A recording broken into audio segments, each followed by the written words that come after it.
Good morning. Good morning. Good morning. Good morning. Welcome to Mornings with Marvel, where authenticity lives and thrives to create a space of growth, healing, and joy. I am your host, Andrea Lawful Sanders, and each day we will cover the topics that are informative and engaging while learning from each other.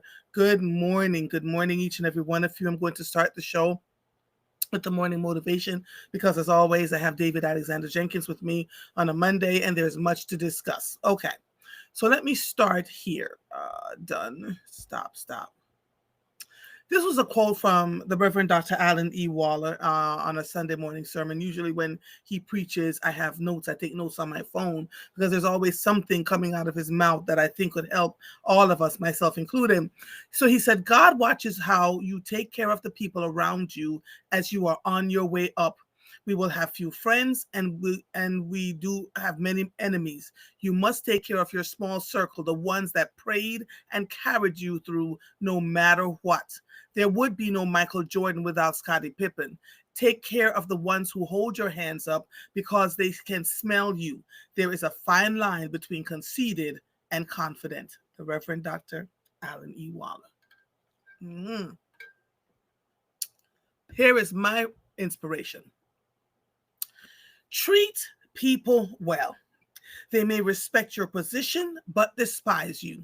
Positions come and go, but wherever you are and whatever you do speaks volumes when you expect people to show up because of your titles and they're nowhere to be found because of the way you treated them time and again. Arrogance makes you feel powerful in the short term as you are dismissive of any thought or opinion that differs from yours, but it's humbling long term because people never forget how you made them feel. Instead of pointing up, Instead of pointing fingers of hurt, look inwardly and ask yourself why. There are lessons within. Show me the people that you hold tightly to you, and we all see where your core values align. Are they kind, thoughtful, introspective, or are they harsh bullies who lead with arrogance and disdain?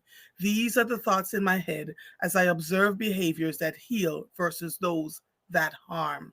There ended my epistle for the day. There's no need to go into what that means, right? I said everything that I needed to say about that piece. It's just been, people have just been really horrible to folks. And I wrote this on this date last year in September 22nd, 2024. Um, on September 22nd, 2024, I wrote this piece because it was just, I was seeing too much. And as it's now a year later, and I'm seeing more and more of this. People, we always quote Maya Angelou, and yet we don't believe it. People never forget how you make them feel. And this is where we are again. And so here I am, my phone ringing off the hook because of bad behaviors of people who are in leadership, supposed to do the right things. And of course, because they think no one can touch them. And the thing with leadership is you're never there forever. So while you are there, it's the most humbling time. You should be the most humble when you're in a powerful position, because you never know when that position ends. People are sitting around just waiting, right? Because when you treat people horribly, it just does not bode well for them. I'm going to leave that alone and let David in. Good morning. Where the hell are you now? A time is had. Are you still at Carpathia West? I am still at Carpathia West, as there is lots to do after a ball. Uh, Yes. yes. Good morning. Good morning, David. How are you, my darling? I am present and awake and thankful for coffee this morning, which is So let me just first say that the event on Saturday is one unlike any I had ever experienced, and I promise you, mm, I have been places all over. I've been in rooms with uh, people from around this country that are nationwide, met some of the quote unquote most powerful people in the world in these spaces. And yet the Carpathia West Ball was something that was different. It was power in a kind, mm, thoughtful, respectful, non-judgmental, mm. You saw all of that. All these people. There were Supreme Court justices. There were princes, princesses. There were, you name the thing.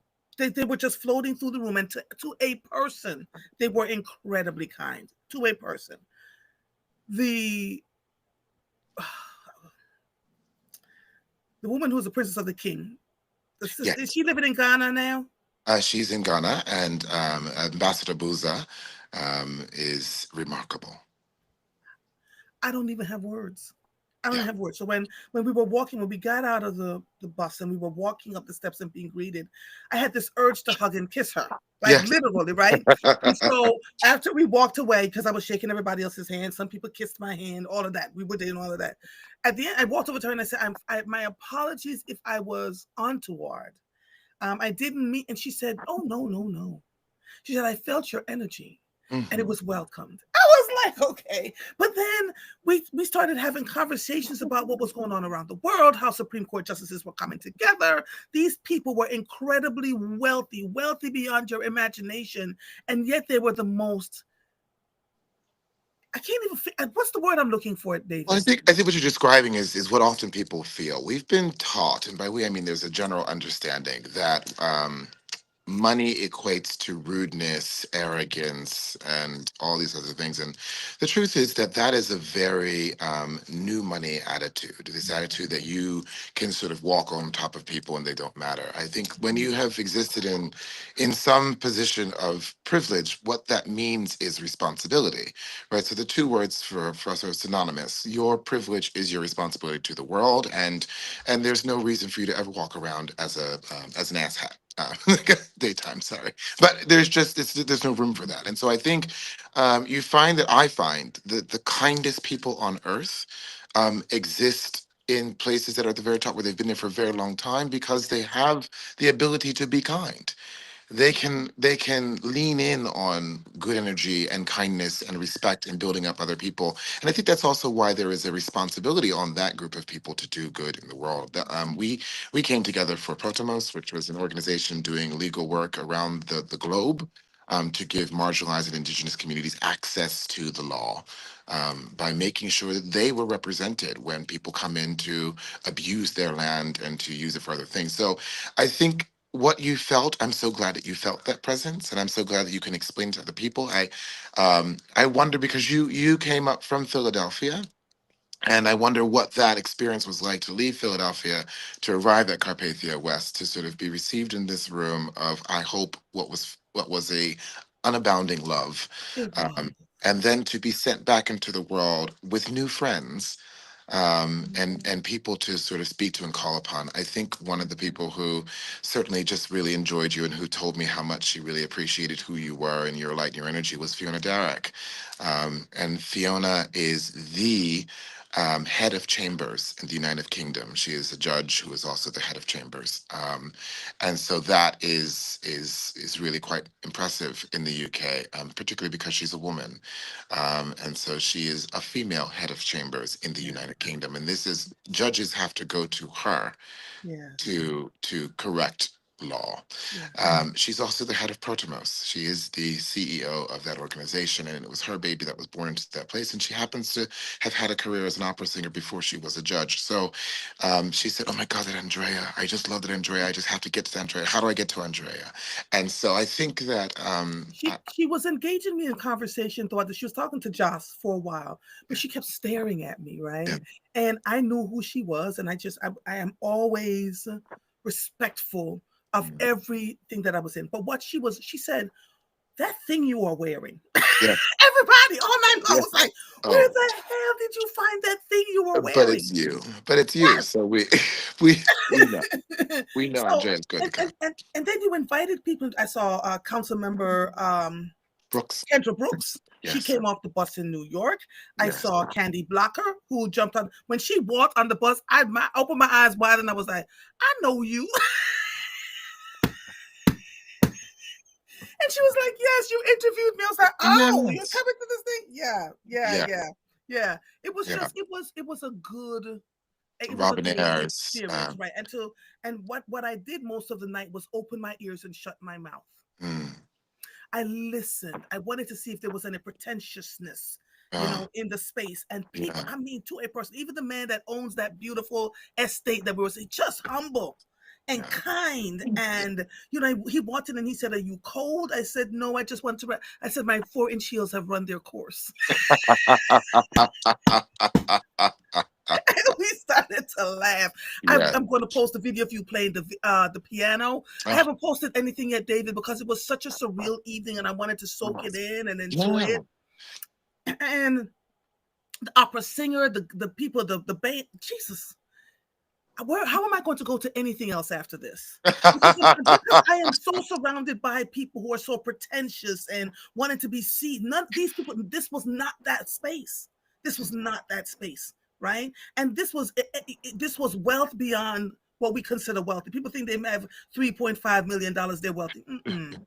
Mm-mm. Had to be. Had to be. Had to be. But And so, it's one of those things that I was raised to know that the top and the bottom lived the same way, right? mm, And so it's the middle that you always have to worry about. But the kindness that comes out of the very bottom and the very top often mhm, emulates each other, and their respect for humanity, for life, for nature, for people, for introspection, for how you lean in. I think when you have absolutely no money, you're forced to look at people as human beings, and when you have all of the money in the world, you're also forced to look at people as human beings because the money no longer matters. And I think that those two together can really solve the world's issues. And I think that there has been this symbiotic relationship between those two groups of people for humanity's sake. I think the middle is where it gets scary. People who have just achieved something and or have had to work so hard to fight other people that that fight hasn't died, and they're still fighting, and they're still angry, and they're still behaving in ways which would be undignified to the rest of us. So I'm so glad that you were here. It meant so much for you to come, and for some of our other wonderful people from this program who came out and joined us, and Lisa and all yes. these other. I mean, it was just really wonderful to have everyone at Carpathia West. It's a ball that we throw once a year. Oh, Um, listen, it's a I six. am so, my goal, my ultimate goal now is to continue to sit in these spaces and learn from these people. Learn, Well, right? and no, I wanna edit that. I want you to participate with these people. I'll need to learn a little bit more first. I think that there is a symbiosis between you, and I think they're going to love learning from you. So, Mm. so yes. So good morning, America. And if I am slightly unrested, it is because I have yet to sleep.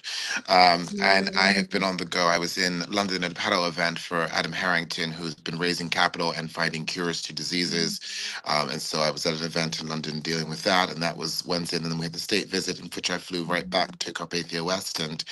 And here we are today. So You were the perfect host, so thank you. You really were. You really, really were. And the other thing that we learned, we were talking to your cousin Joss, who said, yes. "This is David. David's been this way since he was 5. Like he was, he had learned the piano, and so I asked you to play for me. You play beautifully, and I'm saying to myself, this is none of this is pretentious for you. None of this is pretense. This is your life, Well, and and that word, yeah, that word yeah, often pretentious is to pretend that it shares that same root, and so we never pretend. I always find it's a bad thing to do. It is possible for a person to be arrogant. It is possible for a person to be aloof. It's possible for a person to be dismissive. It's impossible to be pretentious. And I think that that is because it's not a show. It's a way of being. It's something that I can't take responsibility for it, right? I think yes, Jaws is we laugh sometimes. We go on the phone in the morning, and I don't know if some of the viewers know that Jaws Duncan, who is Jaws Ashe, is also my first cousin, and that we share that our grandparents met performing opera at the Academy of Music, and that that family that we come from was exacting in behavior on that side, particularly exacting in behavior, and so that we weren't allowed to have existences that didn't include these things. yeah, yeah, yeah. I'm going to leave it alone because I'll post at some point. And people, I took your reel and I posted it on my page Oh, because I'm still so filled and still can't figure out how to post it in a way that does it justice.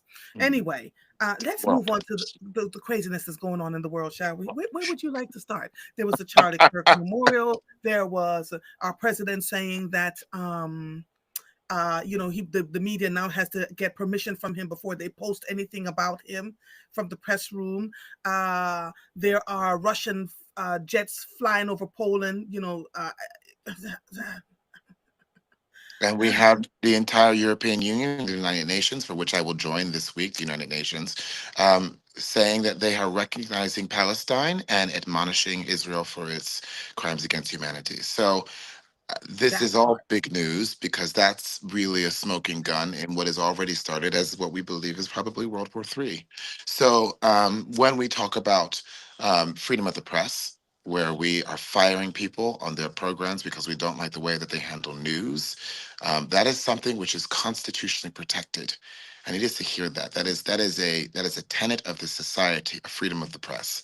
It is part yes. of the First Amendment rights of free speech and free press.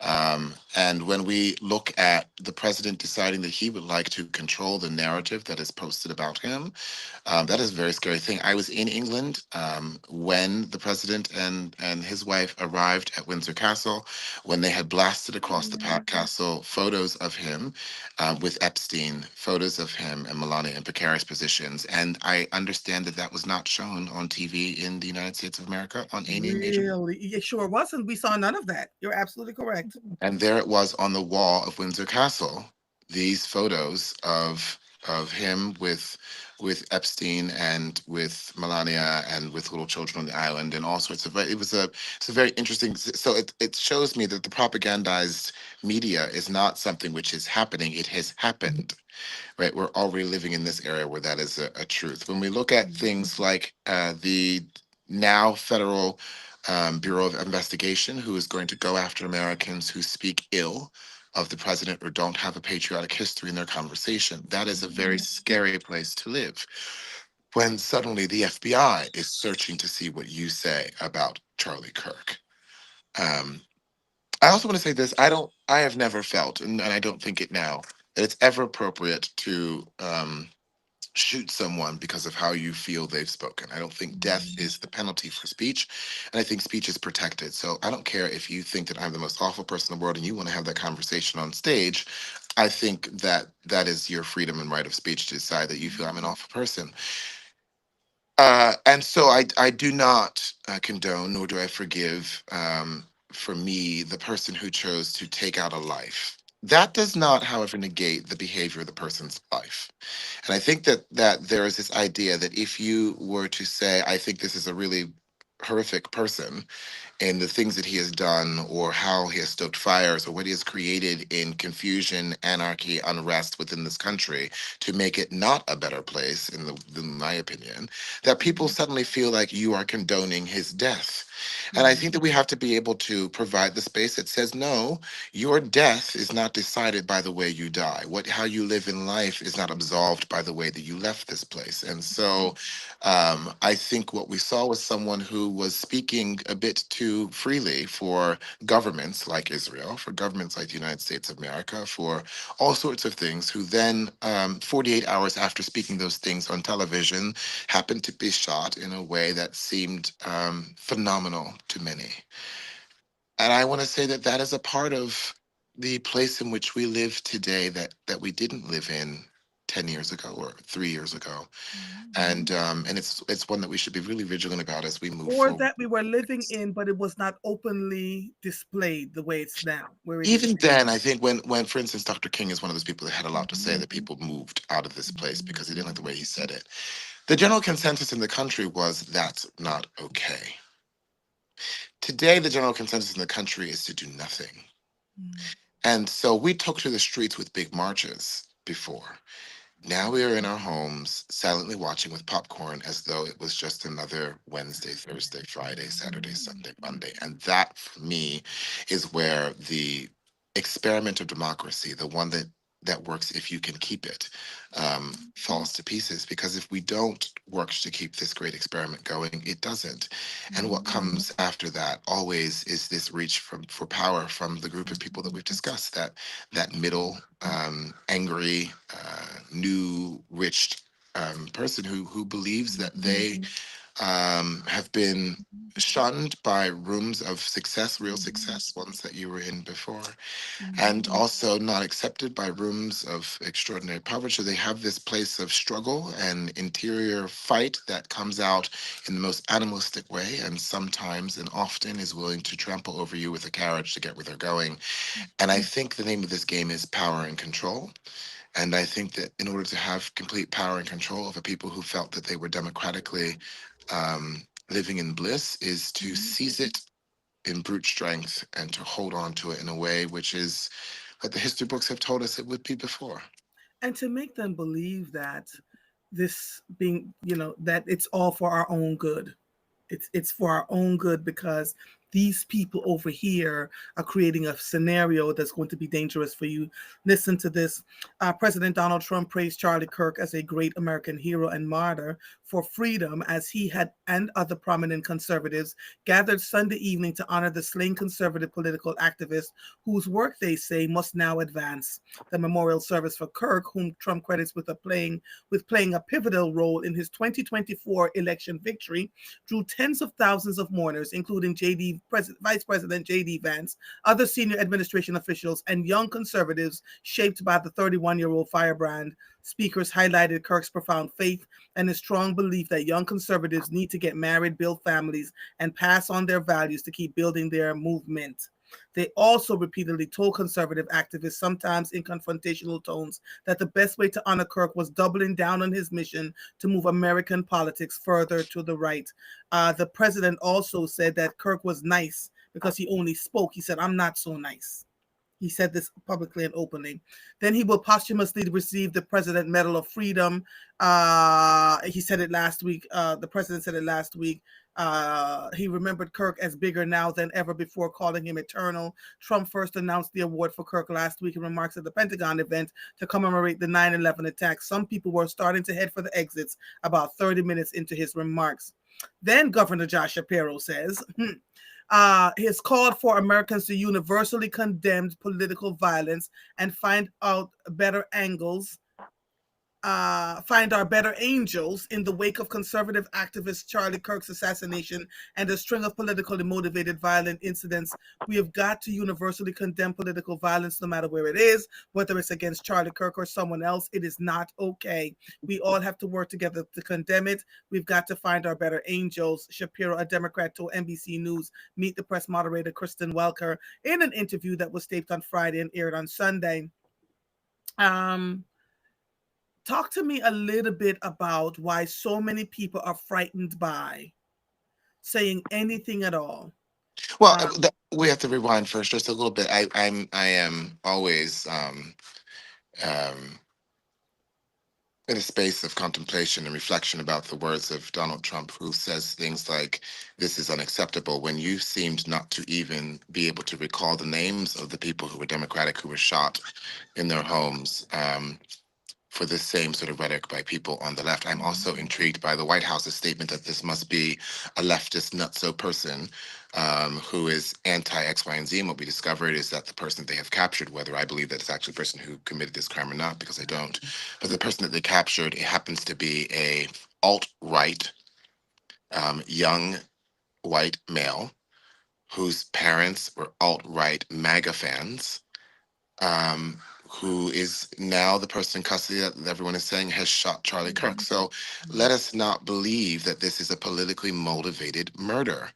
Because if it's politically motivated, it needs to be motivated from someone who does not belong to the party that Charlie Kirk speaks to. We're talking about one of Charlie Kirk's pupils that would have shot him on stage. That's the story we're being fed. Now, whether that comes out to be true or not, we have this mysterious plane which flies off. It happens to be connected to a person who's connected to Israel, that happens to be connected to a charitable organization which deals with children who have been previously abused sexually and trafficked. So I think there are all some interesting things that are happening in the news that people are digging up to ask more questions. I think Candace Owens is someone who I have always had struggle with in previous years listening to, but I think she's got a lot of valuable insights and things to say, and I hope that she's protected by guards, angels, and armies, because I wouldn't be surprised if she were next on the list of people who are speaking quite boldly and quite publicly in an anti establishment way. And so, starting there, Do I then reflect on why are people scared? Well, the answer is because we have been told by the President of the United States that he will take action to remove voices that he doesn't particularly like, that he would move in ways to make sure that his power is supreme and dominant and forever. And that is rhetoric which is undemocratic. It is rhetoric which the Constitution of the United States sought to make sure was never possible to have from a person such as its president. And it is a slope that is not simply slippery, but is an avalanche to a place called dissolution. And the um, history is such a wonderful indicator of what is to come. And we know what's happened before when we've seen this before. This is not news. We ask our grandparents' generation, and we understand what World War II looked like, and we know that the characters which moved us in this direction had the same rhetoric. This is not new, and so it is painful for me to sit. What I feel is eyed wide shut in America, Mhm. We where don't. So the there's thing is, we don't have that choice anymore. But people are like, if I don't say anything, I am just gonna, be complicit.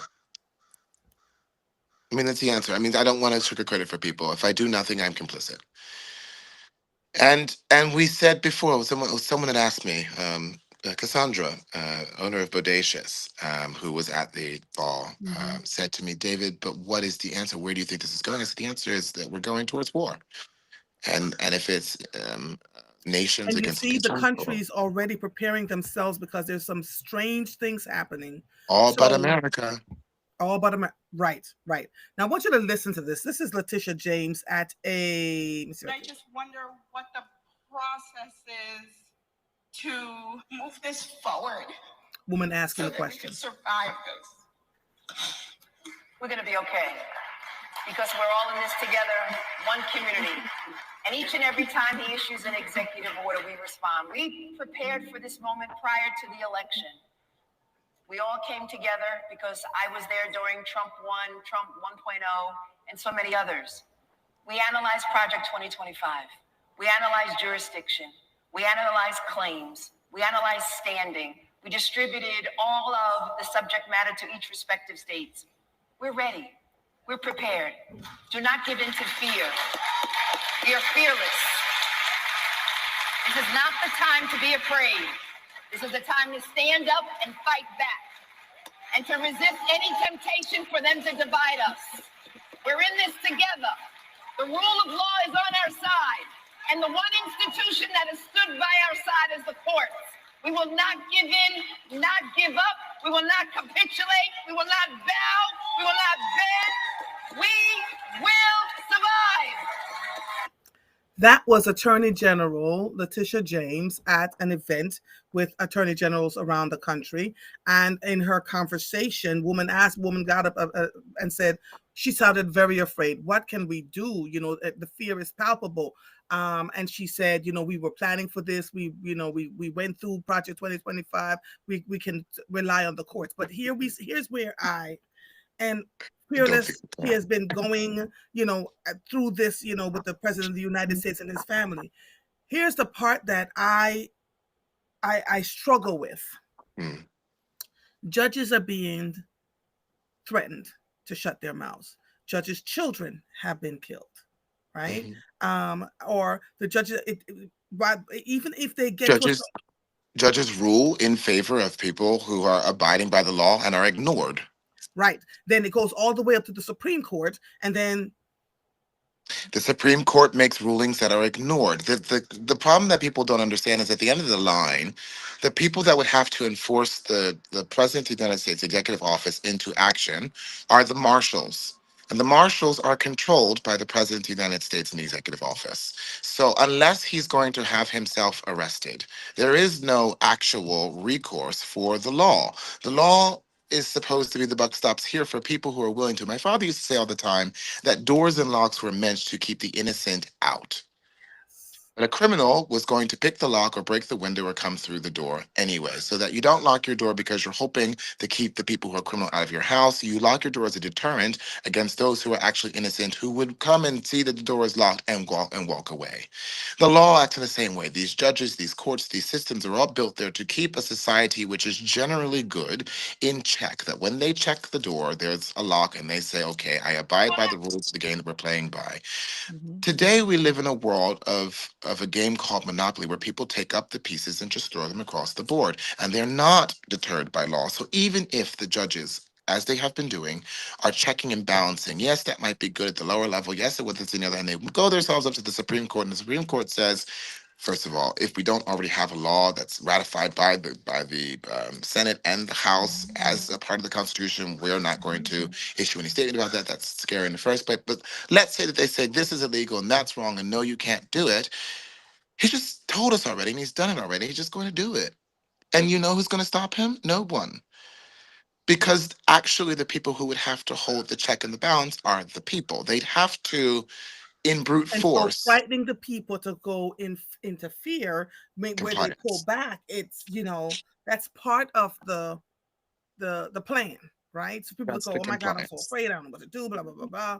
Yeah. It has been an interesting ride. And so folks are talking, trying to figure it out. We saw here in Philadelphia that some of the white nationalists, self-proclaimed white nationalists, came to Philadelphia to go into Mother Bethel AME. I don't know if you saw this. And Asa Khalifa and group were like, yeah, no, you're not going in. And if you touch me, I'm going to wipe you up in front of the police officers. So I had Asa on Friday morning, and we had I did. I listen. And he said, listen, this is Philly. We're not doing that. I love Asa. Asa That is, said, and Asa is you ready to know, and die for this. He said, and there's a whole bunch of us that are ready to die for this. And, we're going to. Asa understands the public movement. I will say that people like Asa are the people who will rally the public to action to give them what they need to feel less fearful about resistance. But he's also somebody who's like, don't play with me. Yeah. I have the joy and pleasure of often sitting with Asa and around Asa during our council sessions and hearing him defend the will of the people and the people that he lives with in the neighborhood from which he Every comes. day. And every day he's out there on that struggle. So I applaud him quite often. He has a different way of sewing a gown together than I, but it's one that is effective, and I'm here for it. So, Speaking of council, let's go local. ooh, did you see Um, that? Did you see that? the article in the Philadelphia Inquirer.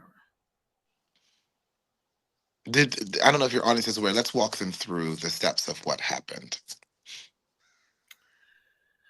According to the article, Council Member Isaiah Thomas stated that he was accosted uh, by a man that apparently had, according to him and others, has been bullying when the mayor doesn't get what she wants. And I'm just this is the article written in the Philadelphia Inquirer. Not just the mayor, but the executive office of Office. the mayor. Yeah, right, Those right. the same Not the three. mayor herself, but the executive office of the There mayor. we That are. we spoke about Yeah. it, right? So this Mhm. is not the mayor herself. This is the people within her office. So the same people And who have been implicated with this same type of bullying behavior legally, illegally, within the office, shifting people around, having people fired for DDI. These same three is who we are discussing. actually, no, this is a man by the name of Hassan. So I'm not really But the right. So Assad yes, so person yes. is I supposed to don't. have been, And I asked. I said I according to don't the know who article. this person is. Yeah. Right, right. So according to the article, and this is what was interesting about that article, this man is instructed by. Okay, there we go. Right. So it begs the question for those of us who are paying attention: what is going on? I have said over and over again that in order for this Black woman to lead and lead well, there can't be anything attached to her that's going to cause her all sorts of angst. And yet we continue to hear that people within her cabinet are doing things that, when a council member steps up to say, this is what's been going on, and he put it in an email, um, where is this going? Well, I would like to also say that 6 other council members co-signed that truth, but refused to come to the article about it. And so what I know is that for Sherelle Parker to be successful, she has got to thin the weeds from the flowers. And I think that that is very challenging for a person like Sherelle Parker, who is completely attached to uh, an ideology that says, I'm going to be here for you if you are here for me, Loyalty. beyond loyalty, right? And sometimes, if you are not able to, like the downfall of any person in any position of power is not being able to see who is actually creating problems within the work that you're doing. So, what we see constantly and what we constantly hear is that there are problems in the administration that necessarily are not the mayor's problems, but perhaps come from just one tier down, from an advisory standpoint, from an actionable standpoint, from things that are said or not said, from people being able to speak or not speak, from people being able to have jobs or not have jobs. And I feel like the truth is that the people in Philadelphia are attributing all of this to the To mayor. her instead of the people underneath her, around her. I That's think that is the frustrating that's the part of it. frustrating part. It's But it's all also been right. but that's also the truth of any leadership role. Yeah. And so the leader has to recognize that the problem is the rank of people who are making decisions and then do something about that. And and I don't know how more than to say what has already been said, which is that in order for you to be successful, you've got to thin the weeds from the flowers. And stories like this that have come out to the Inquirer, and I need everyone to understand this. When the Inquirer has posted a story like this, it's because they did the work behind it to make sure they weren't going to be sued. That when council members come forward to speak in news media, national news media, it's because they have so much more information that they didn't share publicly. And when other people have backed up that council person, we talked about this when it was about the stadium and the bullying that had gone on, the removing of people's money for districts, the threatening, and the that behavior was there. And I think that when when the metal meets the road, we have a big problem. And right now, what we need is an executive office and a group of people who are fighting to make sure that the citizens of Philadelphia are safe in a time where they do not feel safe, are protected, are housed, are fed, are educated. And what can't be happening is that the people who are tasked by the people to do that, it's council members, who are tasked to create the law and to uphold it for the success of this entire city, are now being bullied in ways that are also physical now, to make actions and to go into directions that would force them into, I mean, it's horrific. And I will say that it means that we will have a very, very short, put your one up, kind of time with this executive administration if it does not immediately deal with the people in the room who are sanctioning such behavior. Because even let's just say, allegedly, because we don't have a piece of paper that says this phone call was made to this man, who, by the way, this man has been doing this to different people who disagree with the mayor. If it is not a person which you have sanctioned, right? And I'm gonna lean that way. I would love to say it has nothing to do with this executive branch of three ladies or our mayor. Then it is the job of the executive branch in a press conference to come to the microphone and admonish the behavior immediately. Not 4 weeks out, not this and that, because what happens is the longer you don't, the more complicit you become. So if I suddenly get up and want to row on behalf of the mayor and I take my knife, gun, fist out into the road and start beating people up, I need Sherelle Parker to step to me and say, that ain't the way we do this. And I need her to do it publicly so that the rest of the city understands that I don't agree with that type of behavior. But silence is deadly. And so there has been silence from the administration on this behavior that can't stand. So I don't know who gets to advise the mayor on a day-to-day basis. Let me correct that. I choose not to behave like I know who advises the mayor on a day-to-day basis. If it were me on the phone advising her, there would be a lot of different conversation happening around these incidents. It is never acceptable, never ever acceptable to go and rough people up to get what you want. And when people rough people up on your behalf, your job is to admonish them quickly. Well, I'm not adding to that because I think you've said everything that I would have said. Because that is my concern. That the silence and people. When I say folk are talking, phones are ringing, people are talking, right? And so we have to figure out what this looks like, so that she can move forward in peace, because this is not ending well, based on the things that we're hearing everywhere. And people are speaking up, people are coming out, people are sending text messages, people are saying, this happened to me, that happened to me, have dates, names, all the things. So to Emails, your point, receipts. if the mayor's not sanctioning this, then somebody needs to come out and say the mayor's not sanctioning this. Not somebody, the mayor. The mayor has to come out and say, I'm not sanctioning this. This is unreasonable, despicable. It is not acceptable, and it will not continue to happen. And I've made movements to remove people who have allowed that to happen from my administration. And that's a really hard thing. I don't want people to take lightly. I mean, if these people have been alongside you forever and this stuff keeps happening, even if they haven't sanctioned it, the buck stops at the executive. So if your team doesn't operate well, guess whose problem that is? That's your problem. The team has to operate well. Lord Jesus. Yeah. Yeah, it's I rough want her. I want her to do to well. succeed. We do. We want this to be an administration which is remembered for the good it did in the city, for the wonderful things that were left behind, and for the advancements that we have made in this time. Even as the rain falls at the national level, at the federal level, we want the sun to shine in Philadelphia. And that means that as a force together, we have got to make sure that there are no clouds, no moons, no eclipses in the way. And we already know that when we are people of color and in power, that The system the doesn't always love it. right. You gotta be squeaky clean. You gotta be all the things. We know this. We've said this as Black people over and over again. You Yeah. can't, You can't go left. That's right. but the leaks Oh, in her government are wide and vast. There are leaks everywhere. People are sharing their stories. People are let me, giving names, dates, sometimes taking notes, all of it. I also want to lean in and say, because I'm sure there are listeners here who will help this be going. Leaks are actually not a problem. The leak isn't the issue. The issue is the action. When you are more upset that the action, which was wicked and despicable, is leaked, the problem is you. You have to operate in a way that is leakable. For rule 101, I can remember, again, the same political family, the same family of walk in a way that when somebody takes a picture, when it's printed, you're not ashamed.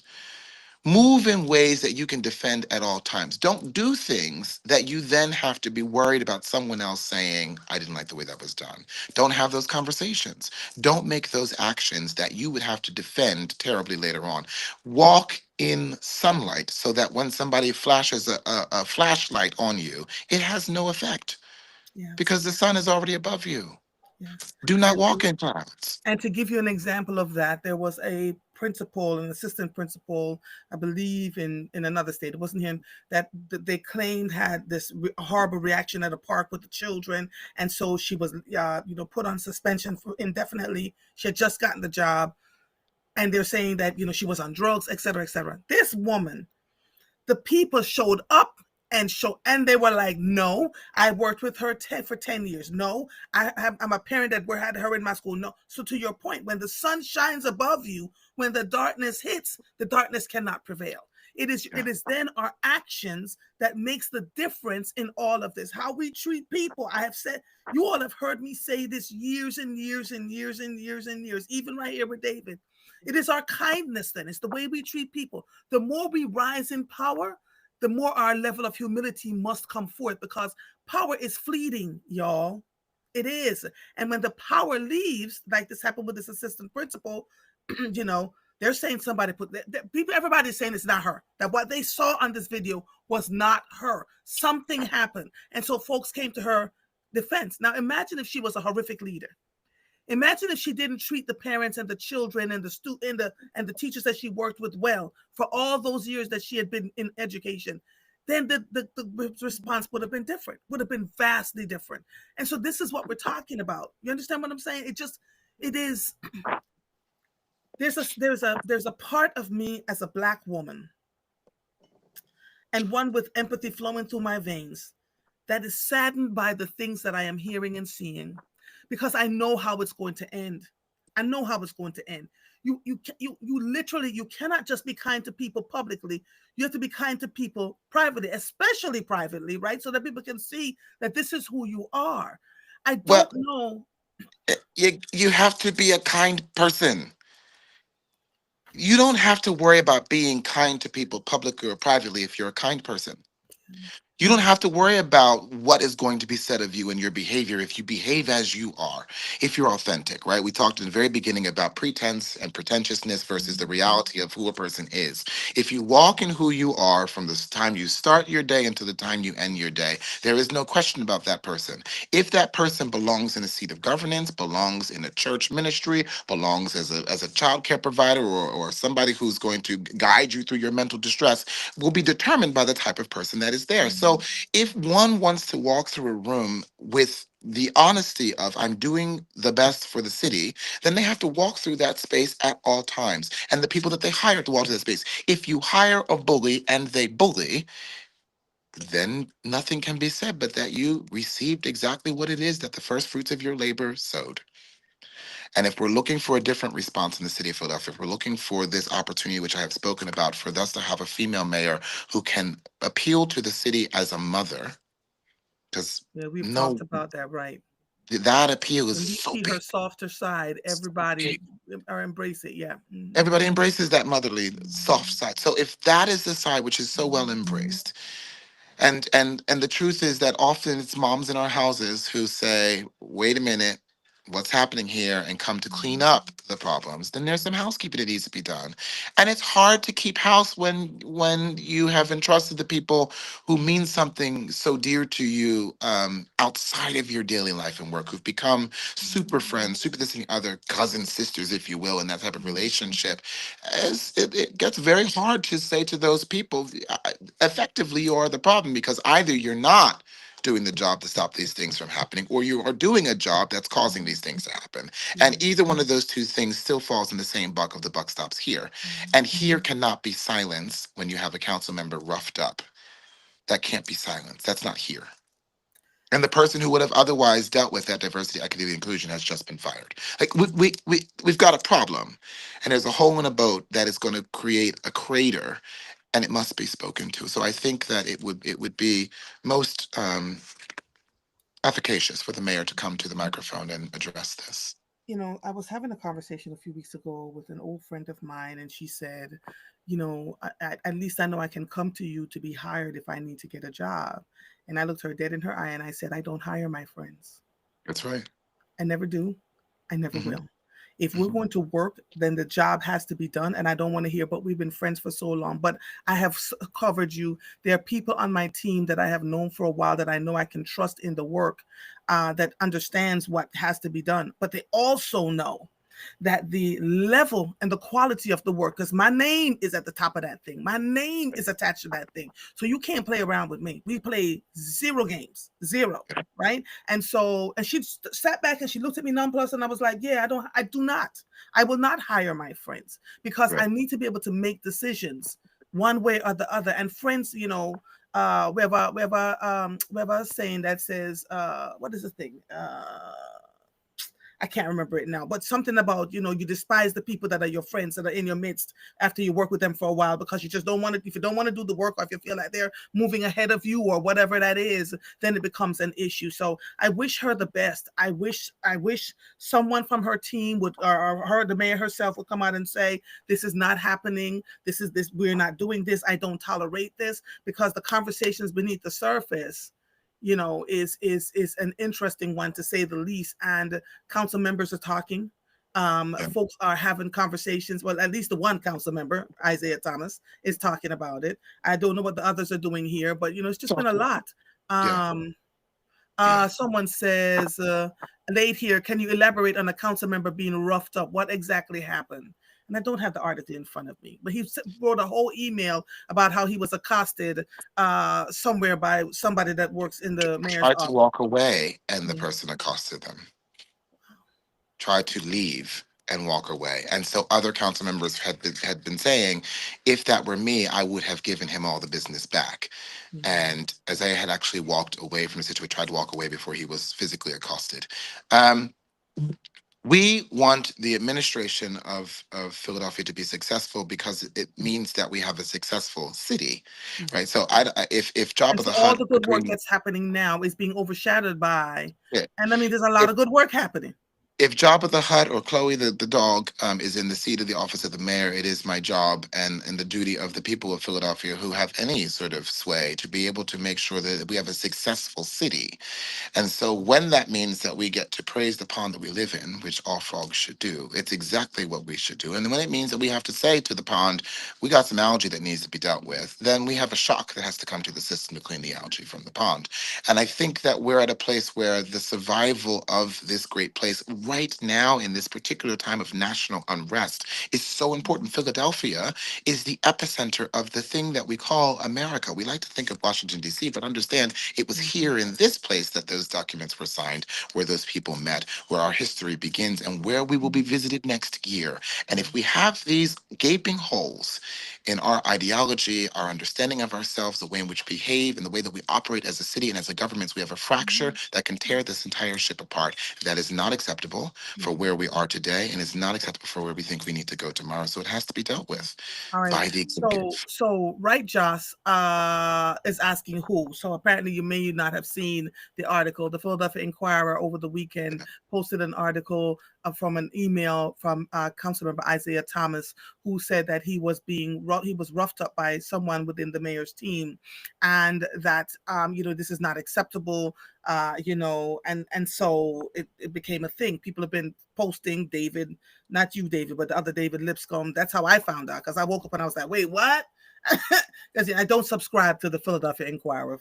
That's a whole nother reason for that. But and so when I read the article, I was like, oh God, not again.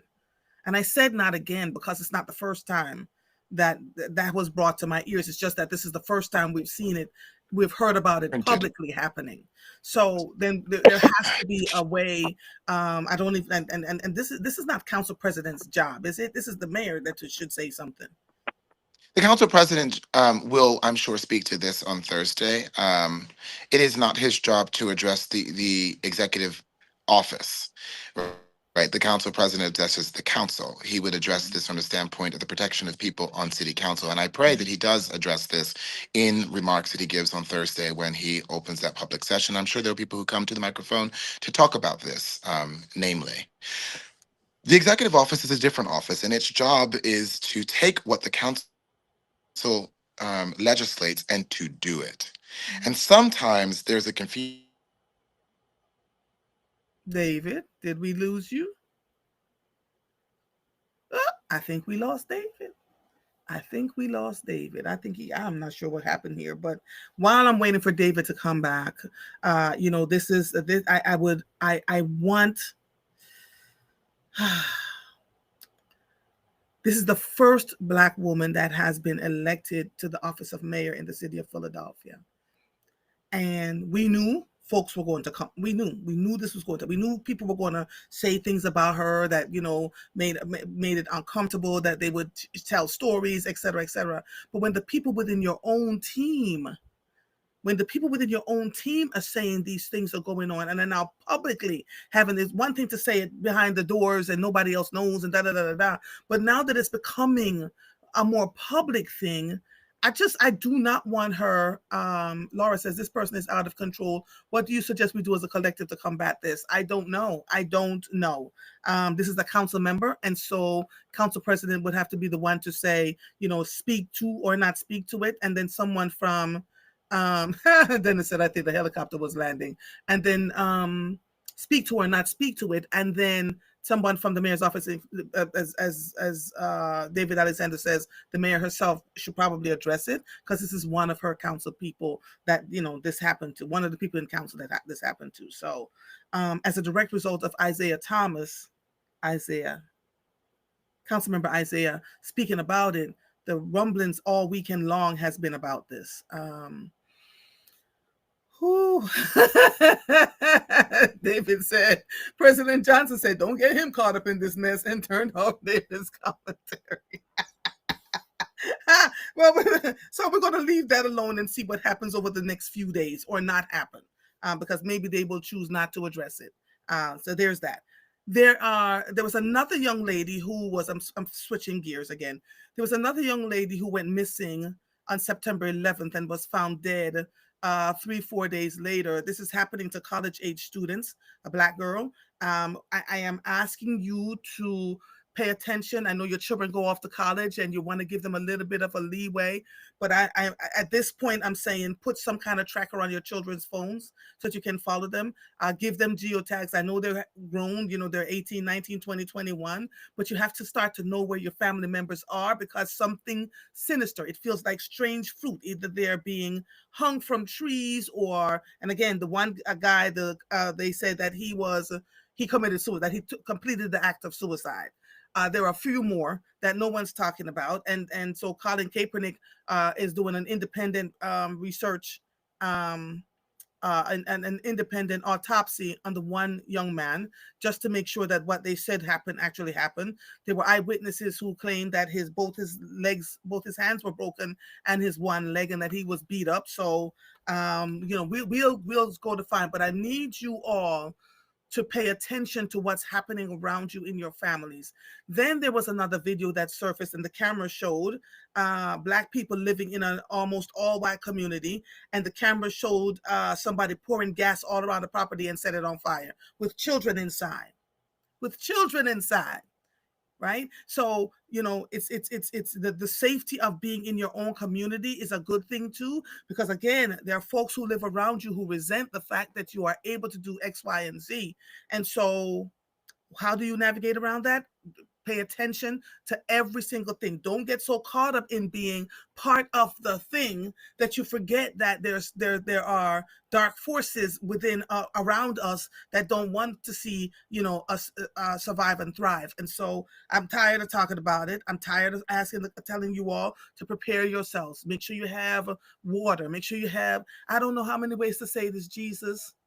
And because it hasn't happened yet, there are people who think it won't happen at all. But yet you see all the things building up to getting to where we're talking about right now. In Europe, again, we see systems are being compromised so that people couldn't use their bank cards. The gas stations didn't work. These are test things that are happening. And we can never, ever think that it will not happen here. We just cannot.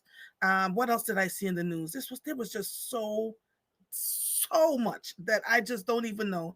Let me see. Yeah, David I think is gone. Let me find this part about the ICE people. Listen. Nobody is going to stay and work when it's like this. After this situation, we considered leaving our jobs. I don't know how the visa will work next time, and there will be some people who need to go there, but I have to think about it. So, here's what's happening here. Some 300 South Koreans working in Georgia left. They said that when ICE came and got them, even though they were legally there to work on in the plant, made them drink water off the floor, made them sleep on moldy beds. And South Korea was like, yeah, we're not sending our people here for this to happen to them. And so folks are now saying they don't want to come here to work. The other thing that I wanted to address quickly, Sandra says that the young man whose white friends, tried to stuff him into a meat grinder. Lots of crazy things happening out here. Monica says we have a check-in family text every morning and every evening with our grown children. My children know where I am at all times. There's certain key people that knows where I am at all times. That if I drop off the radar, they were like, oh yeah, no, and we talk through this, right? There's a lot happening. There's a lot happening. Just be really, really careful, all of you. There are things happening locally. There are things happening nationally. There are things happening internationally. And so we want to pay attention to all that is going on around us to make sure that we are okay. So now I don't know how far behind we're going to be on this thing. Let me see what else I had done. This one, the last one I'm going to play. Yeah. Black families sleeping as arsonist sets fire to a family's home, right?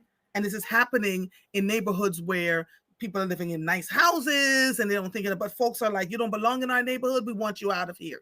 So just be very mindful about everything that you say and do. There was one more thing I wanted to add and it just slipped out of my head, but I want to thank you all as always for listening to us each morning. We're going to continue to cover. We're going to continue to do the morning motivation. We're going to continue to ask the questions that are to be asked so that we can be okay as we move forward. Know who your tribe is. Just know who your tribe is. I remember Cherry Gregg posting something yesterday that she don't like nice people because they're really not kind. They play nice, but they can't make a decision to save their lives. And the decisions that they make usually end up costing the people that are around them more than anything else, right? So we are here. This is where we are in these United States of America. And there are people who you thought were going to be your friends forever that are no longer your friends because you see their ideologies, you see what they think and believe, you see what they espouse. There's one woman that I don't speak to anymore. And I remember fighting my friends. I said, she's no good. There's something wrong with her. They finally agreed, but this was after I had to set fire to everybody's tail to get them to understand that I want no parts of this, right? It is, we have to be very mindful about the people that are in our circle. Let me say this again. We have to be very mindful. And I also watch the ones that are closest, that want to be so loyal. They're the ones that are usually going out and spreading the tales and telling the stories. Remember, I told you that, right? You wondering why so many people are talking and why all these things are going on? It's the ones that are around you. Because if they're bullying the people around you, then you're bullying them. And they're like, I'm going to spread this and make it leak so that people can understand what's going on. Be very careful. Be very careful. Okay? This episode of Mornings with Mother is officially over. I'll see you when I see you. Bye, everybody. Bye-bye. Make some new friends. Learn to listen to people. Seek first to understand instead of always wanting to be understood, because this is the time we are in. Goodbye.